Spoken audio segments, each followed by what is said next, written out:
Stephen Hawking اور Einstein کی زندگی کی حیرت انگیز مماثلت۔ تاریخ کے اوراق کھنگالیں تو ہر صدی میں کوئی ایک سائنسدان ایسا ضرور پیدا ہوتا ہے جس کی تحقیقات اس دور میں سائنس کا دھارا تبدیل کرنے کا باعث بنتی ہے۔ 19ویں صدی میں یہ اعزاز مایہ ماہر طبیعیات البرٹ آئنسٹائن اور 20ویں صدی میں معروف ماہر کونیات اسٹیفن ہاکنگ کو حاصل ہوا۔ کیا آپ جانتے ہیں کہ یہ دونوں شرمیلے اور کمذہن بچے تھے؟ ٹوڈے خبر کی ویڈیو میں ایک بار پھر سے خوش آمدید۔ 14 مارچ 1879 کو جنوبی جرمنی کے شہر علم میں پیدا ہونے والے البرٹ آئنسٹائن نے 2 برس کی عمر میں بامشکل ٹوٹے پھوٹے الفاظ میں بولنا شروع کیا۔ اسکول میں ٹیچر اس سے ہمیشہ نالا رہا کرتے تھے اور اکثر انہیں کلاس سے نکال دیا جاتا تھا کہ وہ پڑھنے کے بجائے کہیں خیالوں میں گم رہتے ہیں۔ آئنسٹائن نے چونکہ دیر سے بولنا شروع کیا تھا، لہٰذا وہ چیزوں کو سمجھنے کے لیے انہیں ویژوالائز کیا کرتے تھے، جو ان کی عادت ثانیہ بن گئی، اور عمر بھر وہ اپنے نظریات کو اس طرح نظروں کے سامنے لا کر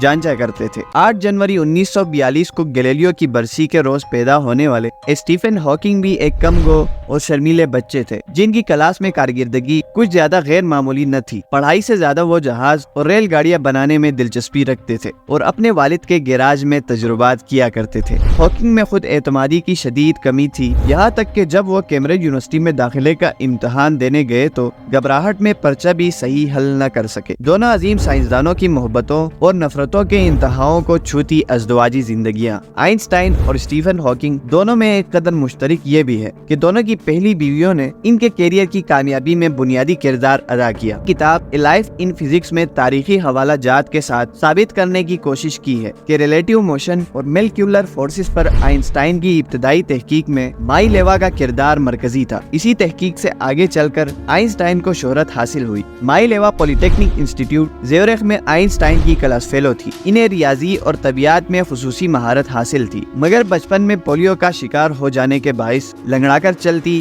اور لوگوں کی مذاق اور طنز کا نشانہ بنا کرتی تھی۔ آئنسٹائن کو 1921 میں جب نوبل پرائز ملا تو اس سے حاصل ہونے والی تمام انعامی رقم انہوں نے مائی لیوا کو ادا کر کے طلاق لے لی۔ آئنسٹائن کی دوسری بیوی ریلو خاتون تھی اور ان سے بھی تعلقات کچھ کشیدہ ہی رہتے تھے۔ دوسری جانب جین ہاکنگ وہ خاتون اہن ہے جنہوں نے 20 برس کی عمر میں ہاکنگ سے یہ جان کر شادی کی تھی کہ وہ شاید اعصابی مرض کا شکار ہیں اور محض 2 برس جی سکتے ہیں، مگر وقت نے دیکھا کہ یہ عورت اگلے 26 برس تک ہاکنگ کے ساتھ نبھاتی رہی۔ ان کے 3 بچوں کی ماں بن کر وہ دن رات ان کی دیکھ بھال کرتی اور سارا جسم ناکارہ ہونے کے باوجود بھی انہیں زندگی کی طرف واپس لانے پر ڈٹی رہی۔ طلاق کے بعد جین نے اپنے دیرینہ دوست اور ہاکنگ نے اپنی نرس ایلینی سے شادی کر لی، مگر ہاکنگ کی موت تک دونوں کے دوستانہ تعلقات برقرار رہے۔ کچھ عرصے بعد ہاکنگ نے اپنی دوسری بیوی کو بھی طلاق دے دی تھی۔ مزید ایسی انٹرسٹنگ ویڈیوز دیکھنے کے لیے ہمارے چینل ٹوڈے خبر کو سبسکرائب کریں، ہمیں لائک اور شیئر کریں۔